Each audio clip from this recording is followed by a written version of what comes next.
This is On the Record on CNN Philippines. I'm Pia Hontiveros. A special task force says it is monitoring about 1,000 suspected police calawags. The Counterintelligence Task Force, or CITF, wants to give erring policemen a chance to change their ways.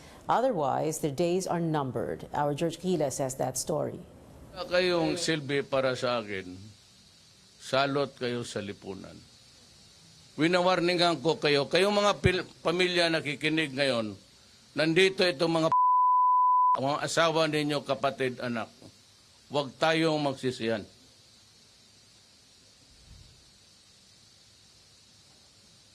Pag nangamatay itong mga ito, huwag kayong pumunta sa amin at magsisigaw kayo ng human rights, due process. A stern warning of President Rodrigo Duterte to policemen linked to illegal activities. 2 days after the president's scolding, a policeman in Infanta, Quezon was killed in a buy-bust operation. PO2 Ian Ray Abitona died in an alleged armed encounter with fellow policemen at around 7:25 a.m. He's the fourth rogue police officer who got killed this way since June. PO2 Abitona opted to fight it out with our police operatives when he sensed that he was transacting with the police pusher buyer. So, ayaw naman sana naming mangyari ito, but we cannot do anything but to defend ourselves. The CITF says it had been receiving persistent reports about Abitona reselling confiscated illegal drugs since May. As a preemptive measure, Abitona was reassigned as desk officer to the Infanta Police Station from the Anti-Illegal Drugs Group in Quezon Province. But the police officer allegedly continued these illegal activities. Diyan natin masasabi how bored itong kasamaan nating pulis na lantaran na even though in uniform nagtitinda ng shabu. Na allegedly, when he was responsible in the killing of his assets, whenever na hindi nakapag-remit itong mga civilian assets niyan. We are really serious, no? Zero mercy tayo dito. We'll show no mercy, we'll show no tolerance dito sa mga pulis pa na involved sa mga illegal activities na to, particularly yung mga nagre-recycle ng illegal na droga or involved sa pagtutulak mismo ng illegal na droga. The CITF has about 1,000 policemen on its watch list. Those who are suspected to be involved in illegal drugs, extortion, and other illegal activities. CITF Chief Romeo Karamat is proposing that these rogue policemen be placed under tokhang or knock-and-plead operations. If they don't change their ways, they must face the consequences. My advice to our fellow policemen who are doing illegal activities to stop immediately. Otherwise, I can say that their days are numbered. The Commission on Human Rights wants a thorough investigation of cases involving policemen, especially those linked to extrajudicial killings. The Commission points out that policemen, like all individuals, have human rights and are entitled to due process. George Giles, CNN Philippines. Our guests for this episode, PNP spokesperson Senior Superintendent Bong Durana and National Police Commission Vice Chairman Rogelio Casura. Welcome to On the Record, sir. Vice Chairman. Yes, yes, Pia, it's nice to be back again. Yes, it's an honor to be here. Yeah, back again also. Colonel Durana, thank you again for being here. Well, let's begin with this. What was the trigger for yesterday's, dressing down by the president of these a little over 100 policemen in Malacanang? What happened? Biglang pinatawag sila. Colonel Durana, can you tell us? I think, if I may, perhaps the president would want to, send a strong message to the Filipino people that cleansing the ranks of misfits and scalawags in the Philippine National Police is one of his #1 priorities, and also a message to the Philippine National Police that he strongly supports one of the 2 major program thrusts of the Chief PNP, Police Director General Albayalde, of cleansing the ranks of misfits and scalawags. And I think the President made a very good point in, having that event, publicized last Wednesday. Yeah, well, and about that event, let me correct myself. That was Tuesday, yeah. Tuesday, Tuesday evening in Malacanang, late afternoon all the way to the evening.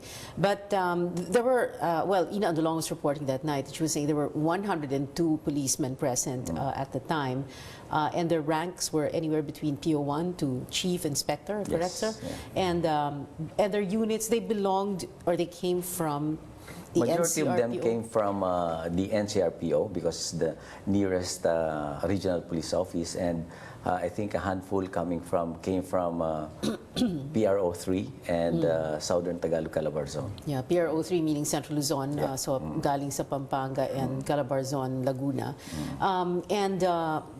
These and sila lang yung pinadala dahil nga parang kumbaga sila nang pinakamalapit. Yes. But this is not the first time this happened. If I'm not mistaken, that was earlier this year or late last year. Si Bato de la Rosa pa ang Chief PNP at the time. Pinatawag din sa Malacanang. So these are the same people? Ganun ba? I don't think so. These are the new batch of PNP personnel facing administrative charges for various offenses. No? Yeah. And I think the last time that these, shall we say, erring personnel were sent to Malacanang was in, I think, early last year, February of 2017. Oh, I see. February. And this is, All right. I think that's, if I remember, the same group the same group that were sent to assignments in Mindanao. Yeah. Okay. And they were facing, like you said, Colonel Durana, facing administrative cases, charges. And Wala. some of them are criminal charges. Some are criminal. I've heard about less than thing, I think. What I'm very sure of, I think three of them were, inquest, their criminal charges. They were already inquested before the prosecutor's office in Taguig City. For Okay. Ito robbery yung sa extortion. kidnap. Yes, itong Robbery sa extortion robbery slash extortion, kidnapping. yeah. Okay, because, well, that's interesting when you say na yung iba sa kanila, a few of them, at least those present Tuesday evening in Malacanang, have criminal cases. You know, quite a number of citizens would say, may kasong criminal pala, bakit sila nandyan or bakit sila hindi why aren't they in jail, for example? Is it because Na-inquest pa lang naman sila. Na-inquest pa lang, so wala pang still in the prosecutor's office, so yung detention would still be determined, I think, sir, di ba? We can still move them from the one detention to the other. Okay. Yeah, a distinction must be made.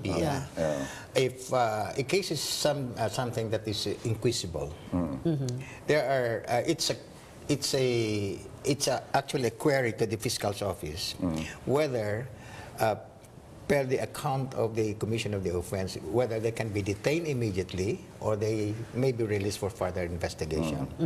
So these are the two possibilities that happens during an inquest proceedings. Yes. In their case, probably we are not familiar with the documents that are attendant to these their cases, but that is the result of an inquest proceeding. You might be wondering if they have been properly charged. Why are they out of prison? There. So people will expect it to be inside prison. Oh, in other words, kung may kaso na sila at kung hindi bailable ang kinaso sa kanila, then That's the only naturalmente, then that's the only time that they would be behind bars or in detention. Right. Okay. Chairman Casural, can you tell us, earlier kasi we were talking about all these, ano ba itong mga administrative cases? It was interesting, and you said, and let's go through them one by one. You said there are 7 disciplinary paths for police officers. Yes. That's true. NAPOLCOM is one of them. Then we have the Office of the Ombudsman. We have the regional directors. We have the Chief PNP himself. Then we have the mayors. Mayors and governors. Mayors. Mayors, city and municipal mayors. Yes. Okay. Then we have the People Law Enforcement Board. Or pleb. Yes. And then we have the heads of the NSUs. National Support Units. Yes, For example, they also exercise. CIDG, Right. Maritime Command, Yes. ABSICOM. In other words, kung yung irereklamo belongs to that particular unit, yung magrereklamo yung civilian doon sa head ng unit na yun. Yes. Yun ba yun? Okay. And then we have, of course, let's not forget the Internal Affairs Service. Or EAS. IAS, Yes. now, which is parang yung ombudsman ng PNP. Yes. When you say 7 disciplinary paths, you're saying that anyone can file any complaint against any police officer among any of these Yes, he can. 7. He has the luxury of choosing which disciplinary body he would like to press this case. Okay. Posible bang one police officer can face the same complaint in all 7? Definitely. No, because No. there is a rule on, we call it Forum the rule on Forum shopping. Yes, exclusivity. Okay. So, pero pwedeng, for example, may kaso siya sa IAS, pero pwedeng may kaso din siya sa ombudsman. Hindi rin pwede yun. Pwede yun. Pwede. The one in EAS could be administrative. The case before the ombudsman would be criminal. Yeah. Do we have, Colonel Durana, do we have the numbers as to how many policemen actually have cases dito sa 7 areas na ito? Do we have any idea? Is there a consolidated report on this? I'm sure we can get those data, but as far as you're concerned, the latest data that I've got so far is that we have actually resolved administrative cases of our personnel, about 6,401. And So, out of ito that, yung IAS. Sa the meaning resolved, there is already some sort of sanction or punishment. Okay. Out of that 6,401, we have dismissed 1,828, and that excluding something like 353 personnel we have dismissed for their involvement in drugs. No? A portion of that, they were found positive of use of illegal drugs, and I think 90 plus were found to be, really involved in illegal drugs. So 353 of them were already dismissed from the service. And there's also some sanctions like for instance, demotion, suspension, and forfeiture of pay. So malaking bagay yun, demotion, dahil nakaka-demoralize nga naman yung you're one rank and you are demoted to the next lower rank, or even suspension because, well, wala kang sweldo. Yes, including allowances, it's forfeited if you're under suspension. Yeah, and it's really bad for them if 6 months suspension, 1 year, ganon. Add to that figure stated by Bong here is the number of dismissals made by the National Police Commission for 2017. We dismissed 154 of them. Then we demoted 112. We suspended 80. And the rest were given,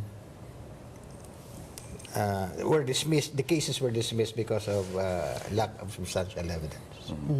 But if you will notice, most of the decisions were on dismissal, which is an indication that there is really a firm resolve really to weed out scalawags from the ranks of the police. But do we have an idea, for example, of the 6,401, Colonel Durana, that you mentioned earlier, how many, 6,401 cases Hindi po ba? 1,828 ang dismissed. So yung iba, 3,000 plus were actually demoted. 1,828 were dismissed. Yeah. Okay, pero merong na-clear din. Yeah, well, only a handful, I think, less than 10.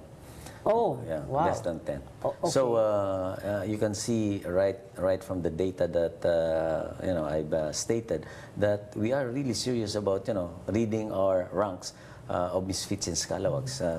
Just like what the Chief PNP said this afternoon, said that as far as zero tolerance, zero mercy. No mercy, No mercy. no mercy as far as these misfits and scalawags from our ranks, because they are the ones who are actually destroying the good reputation of the entire 190,000 strong Philippine National Police, who are just professional, dedicated, and honest police officers serving and protecting the people. Yung no mercy, parang mas matindi, mas masakit ating yung zero mercy. We'll have to take a quick break. On the record, we'll be right back. Stay tuned.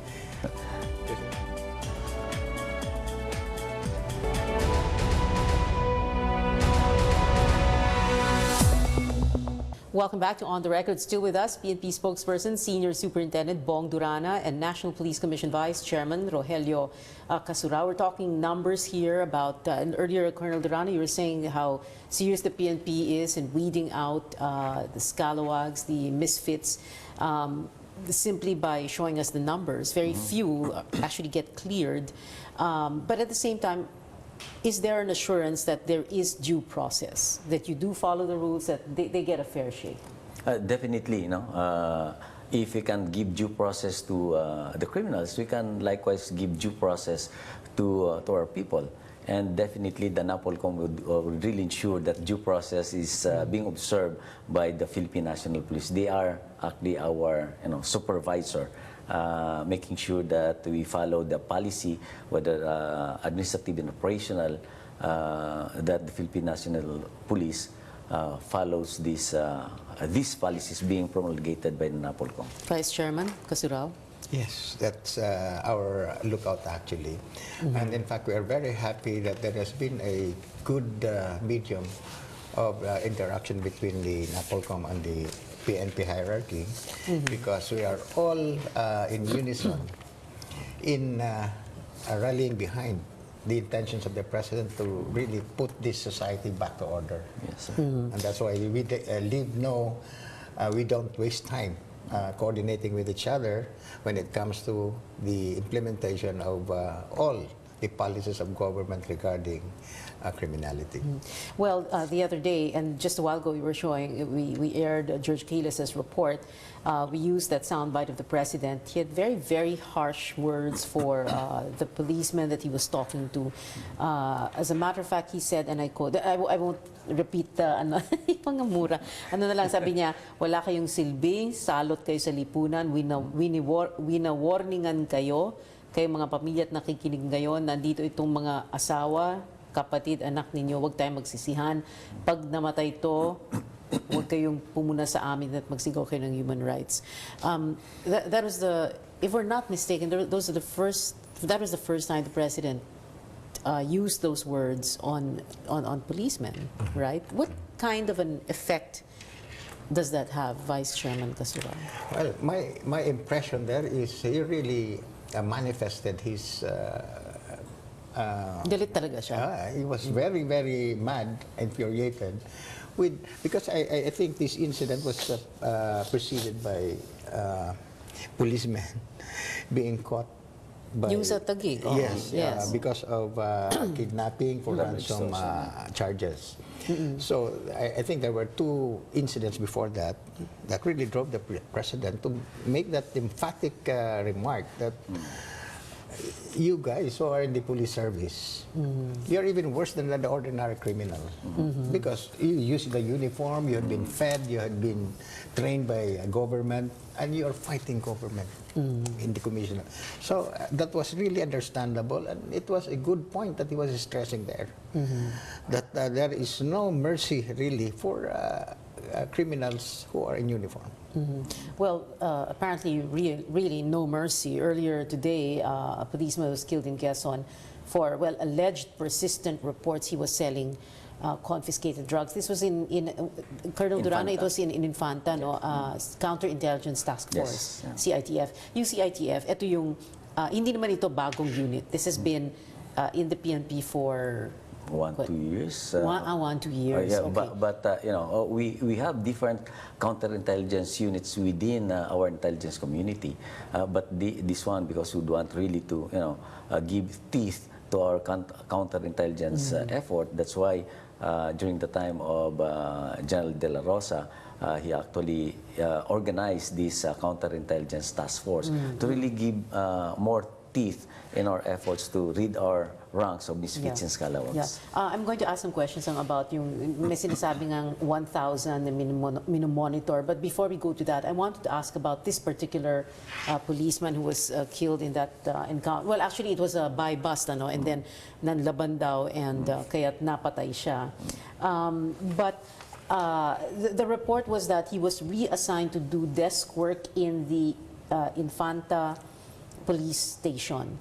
But because nga of the reports that he was into illegal activities. But was there a case against him, apart from the fact na nare-assign siya? Because that is another criticism that we hear so often na, nire-assign lang pala. Pero, nire-assign, pero may kaso ba siya? Was there a complaint against him sa NAPOLCOM, IAS, Ombudsman, PLEB, sa mayor, sa RD, sa head ng NSU? Was there any? Would we know? I'm not privy to that particular case, but definitely if he will have he has some cases, definitely cases where of course will be filed against him if you have some infractions of our rules and regulations. Okay. Well, a while ago I was saying that yung kinukot ko yung CITF head si Colonel Karamat, where he was saying about 1,000 policemen are on their watch list. Itong 1,000 policemen, iba pa po ito dun sa iniimbestigahan na ng either NAPOLCOM or any of the police units. These are two different numbers.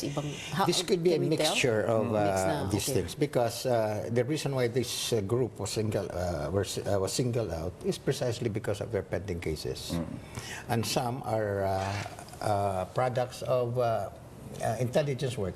The number one citizen in the Philippines is the president, where he gets all information from all sectors. So he's the most informed, the most knowledgeable of all citizens here. He's the only one who sees all the intelligence reports, actually. Yes. Yeah. That's why when he speaks, it's a strong statement, because it's backed up by real evidence, hard evidence. Yeah.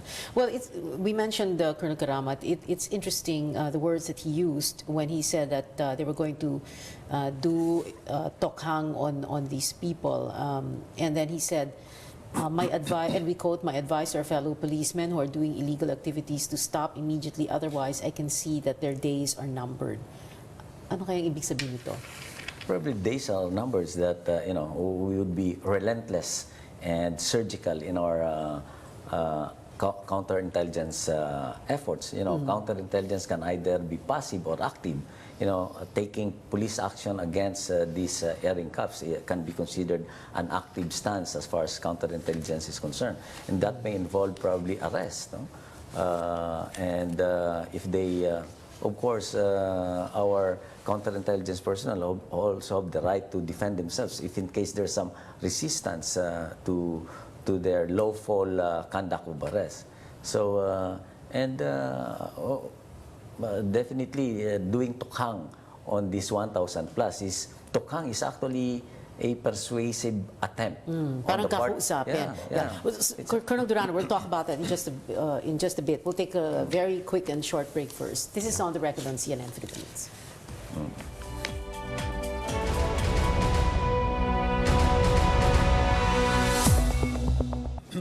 We are on the last 3.5-minute stretch of the program. Still with us, Colonel Durana, spokesperson of the PNP and Vice Chairman Kasura of the National Police Commission.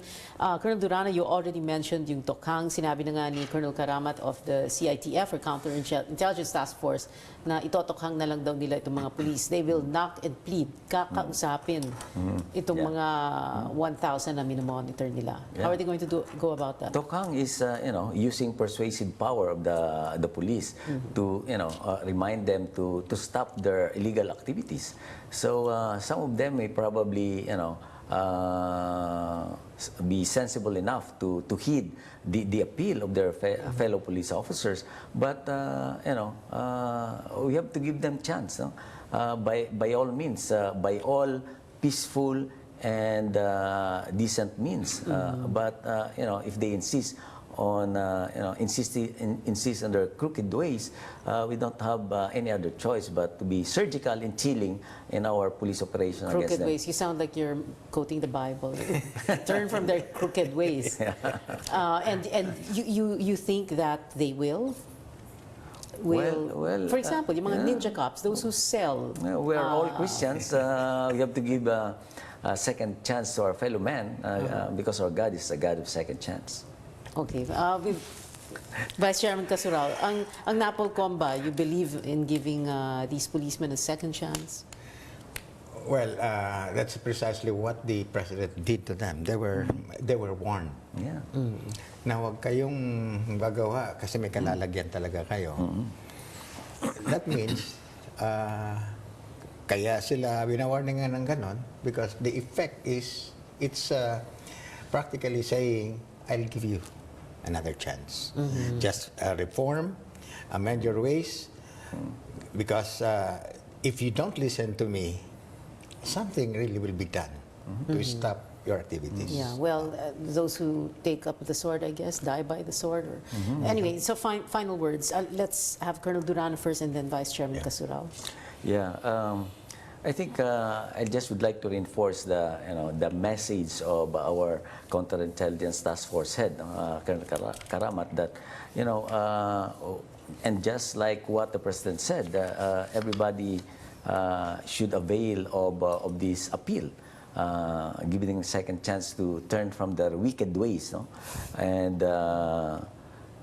but if they insist in doing their illegal activities, criminal activities, we are the law enforcers. We have to enforce the law without fear or favor, even against those people who wear our uniform. So the war, our program, the Chief of the Philippine National Police program of really cleansing the rank is just like, waging war against drugs. It will be relentless, surgical, and chilling, especially against those people who insist on their crooked ways. Thank you, Colonel Durana. Vice Chairman Casurao.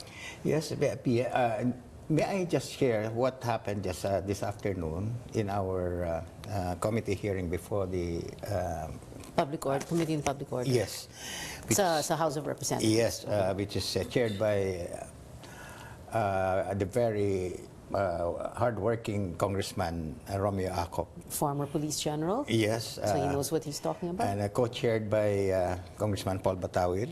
And, Another police general. Yes, another police general. Because everything is being done really to cleanse the police ranks. One is by legislation, and that's exactly what was done this afternoon. It's really an effort being exerted also by Congress to help in our drive to come up with honest and capacitated Is this policemen. about, sir, we have 30 seconds. Is this about returning the training of the police because it was to the PNP? Yes, it was. In fact, that's a directive also of the president that we have to adjust our training approaches from the PPSC. Let's transfer it to Public the Safety College, Yeah, back to the PNP, back to the PNP. and the Philippine National Police Academy. Yes, both these PPNTI and PNPA have been proposed to be transferred to the PNP. What are the chances this is going to get approved? Well, the consensus during the hearing was more on its approval. Okay. Well, thank you very much to our guests tonight, Senior Superintendent, soon to be Chief Superintendent, Yes, Vice Chairman yes, Casurao, yes. Chief Superintendent Bong Durana, Thank you. spokesperson PNP. Thank you, sir. And Vice Chairman Rogelio Casurao of the National Police Commission. Maraming salamat po, sir, for being here. Thank That you. is On the Record this week. Thank you for watching. I'm Pia Hontiveros.